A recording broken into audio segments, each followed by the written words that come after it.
मेरे घर के हालात बहुत खराब थे, इसलिए मुझे किसी ने बंगाल में नौकरी करने का सुझाव दिया। मैं वहां नौकरी के लिए चला गया। बंगाल में आकर मेरी मुश्किलें और भी बढ़ गईं। मुझे वहां आए हुए 6 महीने ही हुए थे। मैंने कभी अपनी जिंदगी में खुशियां लाने की कोशिश नहीं की थी। ना ही मैंने कभी किसी लड़की की तरफ नजर उठाकर देखा और ना ही कभी नौकरी करने की कोशिश की थी। लेकिन जब यहां कुछ दिन बीत गए तो मेरी जिंदगी में कुछ बदलाव आया। एक बंगाली लड़की ने मुझे पसंद कर लिया था। वह उम्र में मुझसे बहुत छोटी थी, जवान और खूबसूरत थी। उसने मुझसे कहा कि वह मुझसे शादी करना चाहती है। मैं जहां नौकरी करता था वहीं वह भी नौकरी करती थी। मैं बंगाल की एक फैक्ट्री के प्रोडक्शन डिपार्टमेंट में काम करता था और वह भी वहीं काम करती थी। जब उसने मुझसे कहा कि वह मुझसे शादी करना चाहती है और मुझे पसंद करती है, तो मेरी खुशी का ठिकाना नहीं रहा। मेरा दिल धड़कना भूल गया था। मैं सोच भी नहीं सकता था कि बिजनौर के छोटे से गांव से निकलकर मामूली नौकरी करते हुए मैं एक बंगाली लड़की का पति बन जाऊंगा। यह सुनने में अजीब लग रहा होगा कि मैं 35 साल का और वह 20 साल की थी। उसके साथ शादी करने पर मैं बहुत खुश था। मेरे लिए यह बहुत बड़ी खुशकिस्मती थी कि मुझ जैसे 35 साल के लड़के को एक 20 साल की खूबसूरत लड़की मिल रही थी, जबकि हम दोनों की उम्र में 15 साल का फासला था। आखिर उसने मेरे अंदर ऐसी क्या खूबी देखी जो मुझे पसंद कर लिया था। मेरे लिए यह मेरी जिंदगी की सबसे बड़ी खुशखबरी थी, क्योंकि मुझे गांव में कोई रिश्ता नहीं दे रहा था। लोगों का कहना था कि आशीष बहुत बिजी हो गया है, उसके पास न तो समय है न ही इतना पैसा कि हम उसे अपनी बेटी दे सकें। अब उसकी उम्र भी ज्यादा हो चुकी है। ऐसे में इतनी कम उम्र की लड़की मिलना बहुत बड़ी बात थी। वह इतनी हसीन थी कि मैं उसके साथ अपनी पूरी जिंदगी बिता सकता था। जब मैंने अपने माता पिता को यह बात बताई तो वे पहले तो खुश हो गए, मगर फिर मेरी माँ की आंखों में आंसू आ गए। मैंने कॉल पर अपनी माँ से पूछा कि क्या हुआ है। मामा ने कहा, आशीष बेटा, क्या तुम्हें लगता है कि वह बंगाली लड़की तुम्हें हमारे पास आने देगी? ऐसा बिल्कुल नहीं होगा। अब तुम बंगाल के ही होकर रह जाओगे। माँ की बातों ने मुझे सोचने पर मजबूर कर दिया। वह कह रही थीं कि मुझे इतनी कम उम्र की लड़की मिल रही है जो यकीनन गांव की लड़कियों से ज्यादा खूबसूरत होगी। वही मेरा ख्याल भी रखेगी, क्योंकि मैं उससे उम्र में बड़ा हूं और उसने मुझे अपनी मर्जी से पसंद किया है। लेकिन माँ को यह डर था कि मैं उन्हें भूल जाऊंगा। आखिरकार माता पिता की किस्मत में मायूसी ही बचती है। माँ की बातों ने मेरे दिल का बोझ हल्का कर दिया। कॉल बंद करते समय माँ की रोने की आवाज़ मेरे कानों में गूंज रही थी। माँ ने सही कहा था। जब मैं बबीता से शादी कर रहा था तो मुझे बाकी लोगों को भूलना ही पड़ता। मैं बहुत परेशान हो गया था। मेरे दिल में ख्याल आया कि रोजगार इंसान को इस तरह परेशान कर देता है कि उसे अपने अपनों को भी छोड़ना पड़ता है। मुझे लड़कियों का दर्द महसूस हुआ जो अपने माता पिता को छोड़कर अपने ससुराल चली जाती हैं और फिर उन्हें वापस अपने घर आने के लिए किसी की इजाज़त की ज़रूरत होती है। मैंने अपनी होने वाली बंगाली पत्नी बबीता से यह बात कही तो वह मेरे गले लग गई और कहने लगी, तुम ऐसी बातें क्यों कर रहे हो? क्या मुझे एहसास नहीं है कि तुम किस परिवार से ताल्लुक़ रखते हो और मैं भी कौन सा अलग हूँ? मेरे भी परिवार का यही उसूल है जो तुम्हारे परिवार का है। मुझे खुशी है कि तुम इतने जज्बाती हो रहे हो। इसका मतलब यही है कि तुम भविष्य में मुझसे बेपनाह मोहब्बत करोगे। तुम मुझसे इतना प्यार करोगे कि मैं सारी जिंदगी खुश रहूंगी। जो लड़का अपने माता पिता की इज्जत करता है वही असली मर्द होता है, जो अपनी पत्नी को भी वह मोहब्बत दे सकता है जो उसे चाहिए। मेरी पत्नी की इस नरम दिली को देखकर मैं बहुत खुश हुआ। मैंने उससे पूछा, क्या तुम मेरे माता पिता के पास जाने की इजाज़त दे रही हो? तुम्हें पता है ना कि तुमने मुझसे कहा था कि तुम शादी के बाद यहीं पर रहना चाहती हो।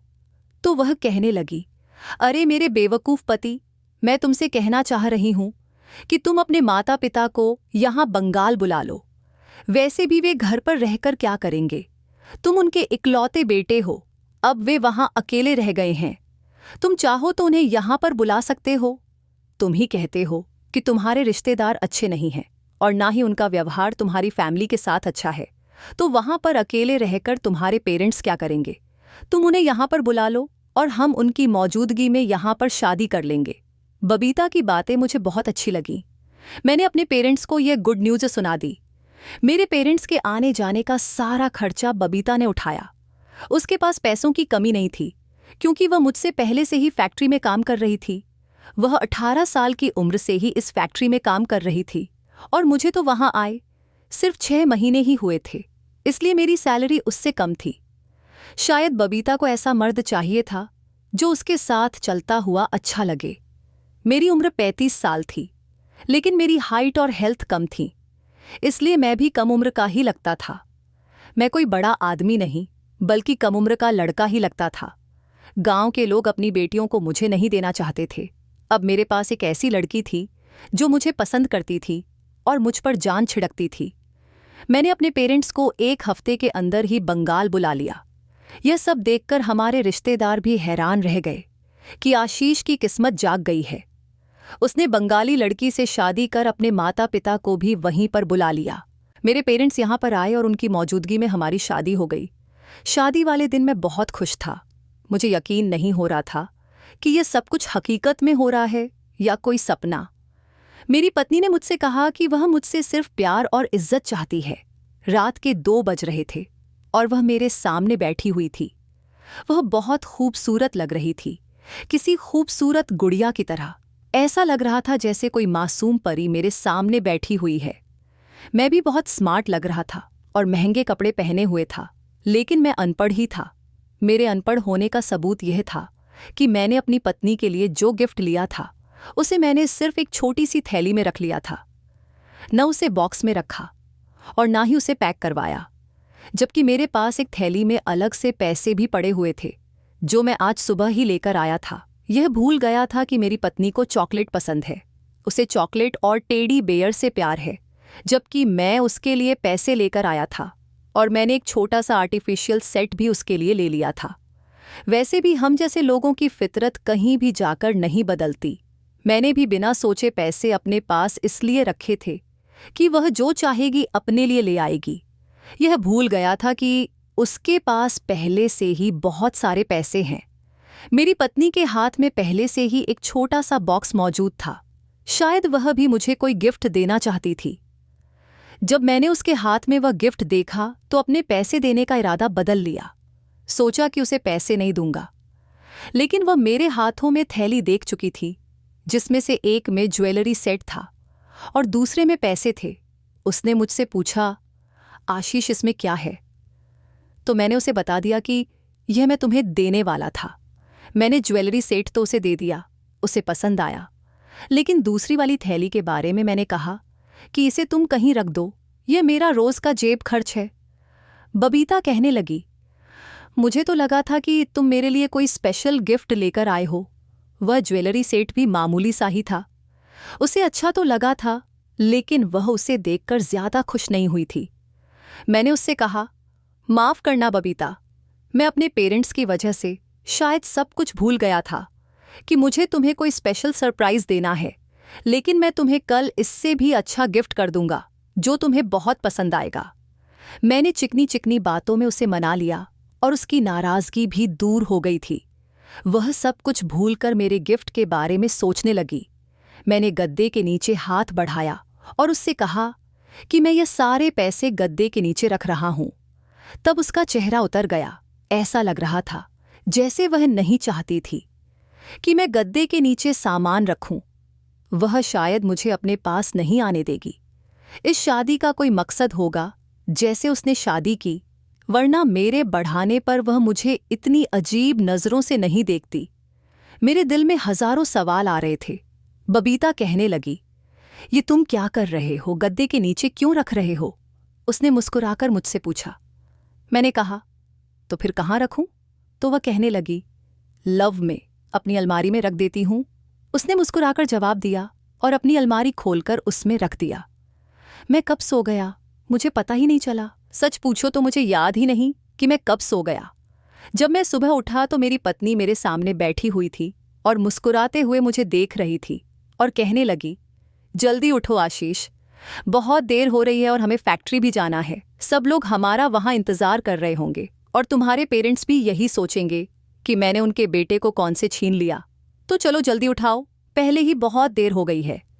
उसने यह कहकर गद्दे के चारों तरफ के कोनों को अच्छी तरह दबा दिया। मैं वॉशरूम में चला गया। मुझे अपनी पत्नी बबीता का बर्ताव बहुत ही अजीब लग रहा था। ऐसा लग रहा था जैसे वह मुझसे कुछ छुपाने की कोशिश कर रही है। मैं वॉशरूम से वापस आया तो वह बेड पर ही बैठी हुई थी। जैसे ही मेरी नज़र उस पर पड़ी तो वह चौंक कर बेड पर लंबी लंबी लेट गई। ऐसा लग रहा था जैसे वह अपनी चोरी पकड़े जाने के डर से मुझसे कुछ छुपा रही है। मैंने उससे पूछा, बबीता, क्या है इन गद्दों के नीचे? तो बबीता कहने लगी, गद्दों के नीचे तो कुछ भी नहीं है। मैं आपसे क्या छुपाऊंगी? मैं गद्दे के नीचे कोई गलत चीज़ क्यों रखूंगी? या फिर मेरे पास कोई खजाना है जो मैं गद्दे के नीचे दबाकर रखूंगी? जैसे ही मैं पीछे मुड़ा और तैयार होने लगा तो अचानक वह खड़ी हो गई और जल्दी से गद्दे के नीचे से कुछ निकाला और उसे अलमारी में रखकर ताला लगा दिया। अब मुझे शक होने लगा कि अगर बबीता मुझसे कुछ नहीं छुपा रही है तो फिर उसने अलमारी में क्या रखा है और ताला क्यों लगाया है। यह बात मेरे दिमाग में घूम रही थी। हम लोग एक साथ घर से निकल गए और फैक्ट्री में जाकर काम करने में बिजी हो गए। रात कैसे हो गई पता ही नहीं चला। दिन भर हमने अपनी फैक्ट्री में काम किया था और फिर रात के 8 बजे हम लोग अपने पेरेंट्स के पास गए थे। वह भी हमें देखकर बहुत खुश हो गए थे। मेरी पत्नी ने अपने किसी जानने वाले से एक छोटा सा घर किराए पर ले लिया था जिसमें मेरे माता पिता ठहरे हुए थे, क्योंकि वह हमारे साथ उस घर में नहीं रह सकते थे। जिस घर में हम रहते थे वह मेरी पत्नी का घर था और वह भी बहुत छोटा था। उसमें सिर्फ एक कमरा और छोटा सा गन था। अगले दिन मैं किसी काम से घर से बाहर निकला तो रास्ते में मुझे मेरा बिजनौर में रहने वाला एक दोस्त मिल गया था। बंगाल में किसी काम से आया हुआ था। मैं जब उससे मिला तो मैंने उससे उसके हाल पूछे और वह भी मुझसे बातचीत करने लगा। उसने शादी के बारे में पूछा। हम दोनों बैठकर एक चाय की दुकान पर बात करने लगे। वह मुझसे अजीबोगरीब बातें पूछने लगा और शादी वाली रात के बारे में मजाक और बातचीत शुरू कर दी। मैंने उससे सख्ती से मना कर दिया कि मैं ऐसी बातें हंसी मजाक के लिए नहीं करना चाहता।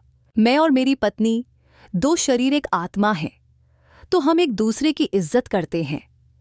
वह कहने लगा, तुम तो बड़े ही बदल गए हो, यह बंगाल की लड़की है, होशियार रहना। उसकी बात सुनकर मैं चौकन्ना हो गया। क्या मतलब है तुम्हारा? किस चीज से होशियार रहूं? उसने कहा, बस ऐसे ही बता रहा हूं, किसी भी चीज से होशियार रहना। उसकी बात सुनकर मैंने गद्दे वाली बात अपने दोस्त को बता दी, क्योंकि मुझे यह बात उसे बताने में कोई शर्म नहीं थी। मेरी बात सुनकर मेरा दोस्त अचानक ही उछल पड़ा और कहने लगा, तुम ठीक कह रहे हो, तुम्हारी पत्नी जरूर गद्दे के नीचे कुछ रखती होगी और फिर गद्दे को भी तुम्हें हटाने से मना करती होगी। मैंने अपने दोस्त से कहा, हाँ, ऐसा ही करती है। तुम ठीक कह रहे हो, शायद ये मेरा भ्रम भी हो सकता है, लेकिन मुझे ऐसा ही लग रहा है। तो मेरा दोस्त कहने लगा, चलो तुम इससे पहले अपनी पत्नी पर शक करो 2-3 दिन और तुम इस बात की सच्चाई का पता लगा लो कि वह रात को ऐसा ही करती है या फिर तुम्हें ऐसा ही लगता है।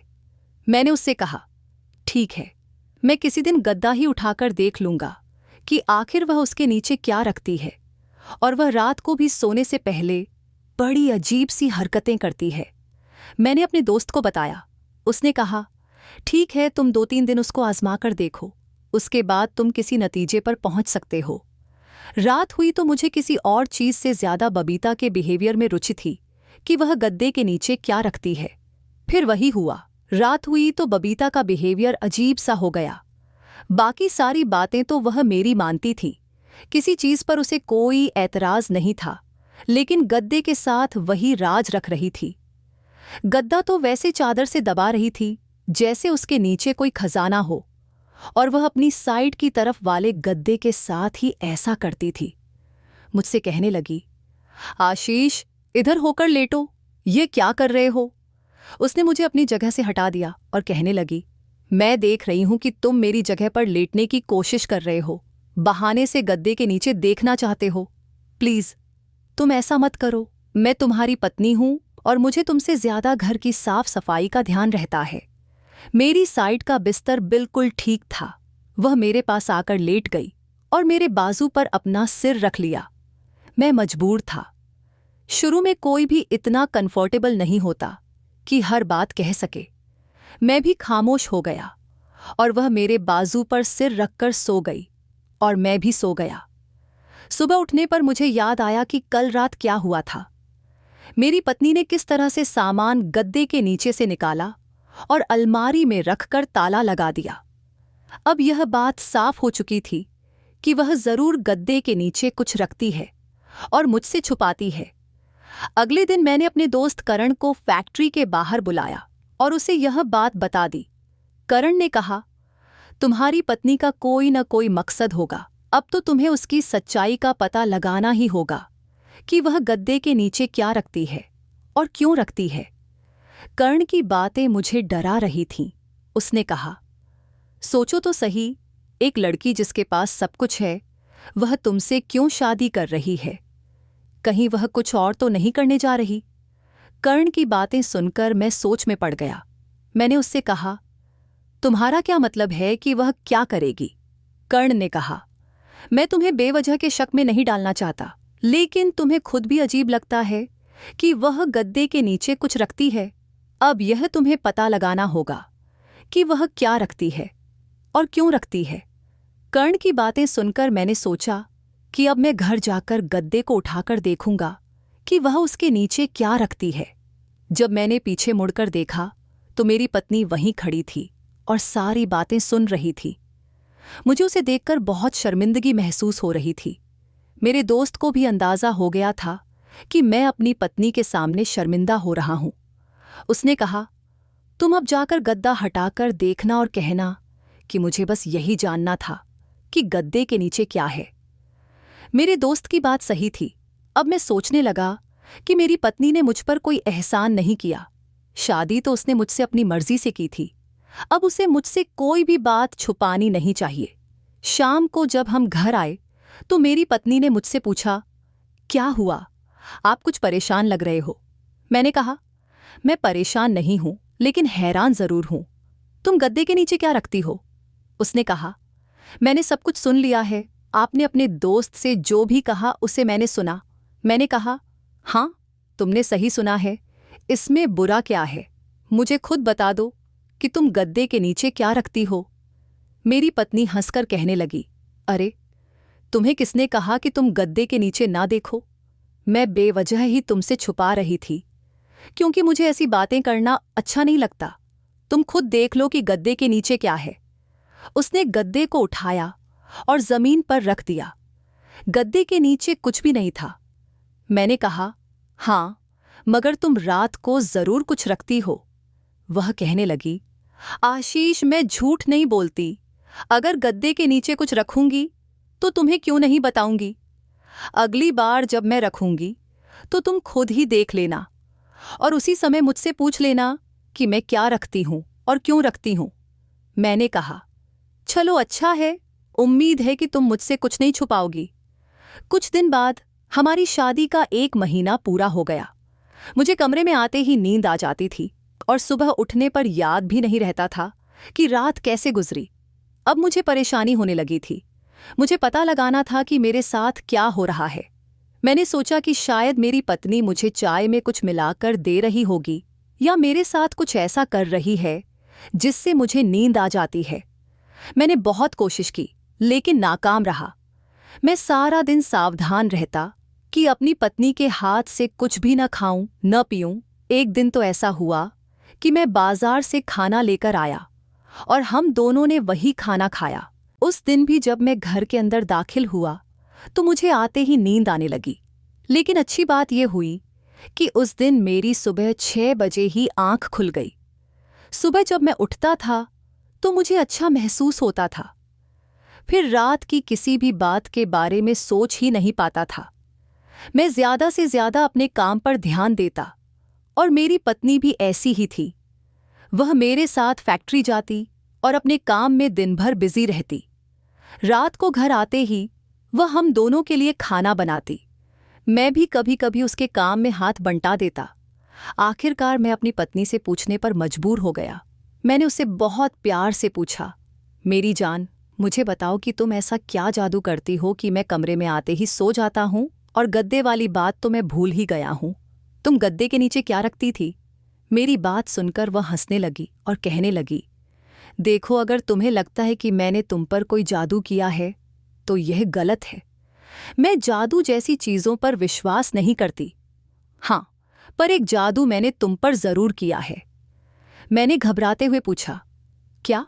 उसने कहा, देखो, तुम दूसरे शहर के लोगों को गलत आदतें होती हैं, रात को देर से घर लौटते हैं, लेकिन हमारे शहर में ऐसा नहीं होता। यहाँ के लोग जल्दी घर लौटते हैं और परिवार के साथ रहते हैं। मैं नहीं चाहती थी कि तुम भी गलत आदतें अपनाओ।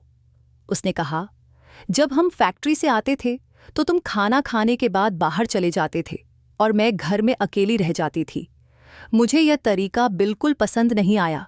मुझे लगा कि अगर मैं तुमसे लड़ाई करूंगी तो तुम मुझसे नाराज हो जाओगे, इसलिए मैंने सोचा कि तुम्हें बदलने का यह तरीका अपनाऊं। मैं नहीं चाहती थी कि तुम किसी मुसीबत में पड़ जाओ, इसलिए मैंने यह सब किया। मैं चाहती थी कि तुम रात को जल्दी घर आओ और जल्दी सो जाओ। इस शहर में क्राइम बहुत है। मैं नहीं चाहती थी कि मेरा पति भी किसी गलत काम में पड़ जाए। मैंने यह सब कुछ इसलिए किया ताकि हम दोनों की जिंदगी में आसानी हो। देखो, छोटी मोटी बात पर शक मत किया करो।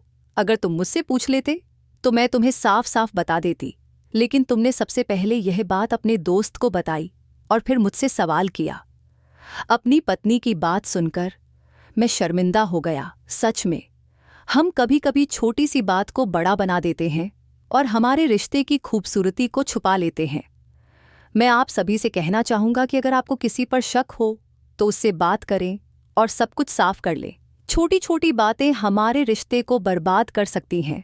अगर आपको हमारी कहानी पसंद आई हो तो वीडियो को लाइक करें और चैनल को सब्सक्राइब करें। और हाँ, नोटिफिकेशन बेल को ज़रूर दबाएं ताकि आपको अगली अपडेट सबसे पहले मिले।